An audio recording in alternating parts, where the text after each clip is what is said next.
Hey folks, July 2nd, 2019, Michael McFarland's Lake Fork Daily Rundown. Um, Water temp, 84 on launch, 87 at the end of the day. It's getting there, it's getting up to that hotter temperature. Real mild though, nice breeze today, very comfortable fishing conditions. Still should be hotter, and the fish aren't really in my shell beds. It's kind of odd. Where I'm finding the fish is in the trees, which is typical when we get real hot, late July, August. They suspend in the trees a lot. We get a thermocline that lays in, and there's no oxygen below that, so that forces them to suspend in those trees. We don't have those conditions, but they're in the wood. I can promise you that. I got a really great client, Robert. Man, what an awesome guy to spend the last 2 days with, and we got one more to go.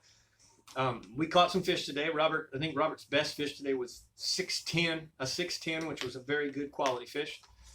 And then I want to pay kudos to Robert. Man, he's one of those clients that you just want to have all the time. He's so much fun. Everything is just loose on the boat. We're having a great time. We're not catching a lot of fish, but we're catching the right ones. And so from time to time, he's pushed me today to wet a line. And I'd tell him, these are big fish spots. We're hero or zero. We're looking for one big bite. We want to get you that double digit. I really don't want a line on these spots. Once I sore mouth them, you can't. So periodically I'd pick up a shaky head or something else. But we got onto a real good deep water point with a lot of wood on it. And maybe some shell in there, but the shell's irrelevant. They're just suspended in the wood. I saw them on the sonar. And he starts to fish for a little while, and he says it again. Go ahead, come on, fish with me. So I pick up a rod, and he says, all right. I catch a little squeaker, about a pound and a halfer. And about 5 minutes later, I catch an 8-pound, 10-ounce. Was it 8.10 or 8.6? 8.6, I think. I can't remember. He had a 6.10, and I had an 8.6. But it was great. It was really fun. It was nice to catch a big fish. I don't get to do that all the time. And I'll tell you, I had to whoop her out of the trees. So when she bit, pulled me down, I knew it was a good one. And I was up like I talk about, high rod, and just sucked her straight up out of those trees. Very thick trees. And if you don't approach it that way, you cannot play the fish. You can't let the fish run. You got to own the head from the hook set and suck her right out of there. So I did it right and got that fish in the boat, and it was awesome. Thanks for letting me do that, Robert. Really appreciate it. Lake very stable, full pool. They keep saying we got more rain coming, but it just keeps passing. We don't need no more. We may get some tomorrow. We may get some this weekend. That's the last thing we need. All right, we don't need any more wet, period. Our grounds don't need it. The lakes don't need it. Everything is good for the year. We got enough rain for the whole year. But anyways, folks, the lake is not fishing on fire unless you're using live bait. And then it's a different story, period, anywhere you fish. And I don't have a problem with that. I didn't mean it to make it sound like that. Live bait makes a difference, and the live bait fishermen are killing it every day. But as far as the artificial and the big fish, at least we're getting the big bites. We're not catching numbers, but they're all quality fish. So I really appreciate it. I do want to talk about the rig real quick. I throw this on 20-pound fluorocarbon.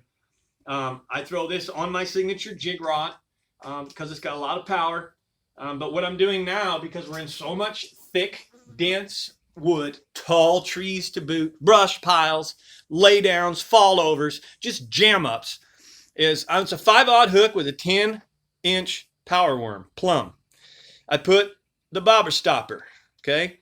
I put a 3/8 ounce tungsten, and yes, a bead. All right, I'm not putting this bead in this case to protect that knot. By the way, it's a San Diego double jam. I am putting that bead because, as I've talked to you before, kitchens and bedrooms, when they're in the trees, that's the bedroom. When they visit the shell beds that are adjacent to those areas, that's the kitchen. It's really easy to catch them in the kitchen. In the bedrooms, you got to irritate them. You got to agitate them. You got to kick them out of the trees. You got to throw these in the trees and climb the trees with the worm, finesse the bait all the way through it. Try not to get hung up so much. But what I found is when you feel that bait coming up in the tree, you're pulling that worm up into the tree, and you know you've pulled it into the tree, sit there and clunk on it, and that bead is making noise, clicking, clacking, and that'll actually help get you the bite. Remember, we're trying to irritate the fish. We're looking for a reaction strike or a territorial bite. And usually when they do that, it is a good bite. So I appreciate you all watching. One more day. Robert says he's going to get a 10-pounder. He booked 3 days with me all the way from Arizona. We've caught some quality fish, but we haven't had that 10-pounder yet.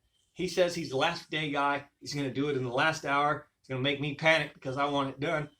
But hopefully tomorrow, in tomorrow's rundown, we get to tell you about a double-digit fish. I'm praying for him. He's a really, really nice man and truly deserves it.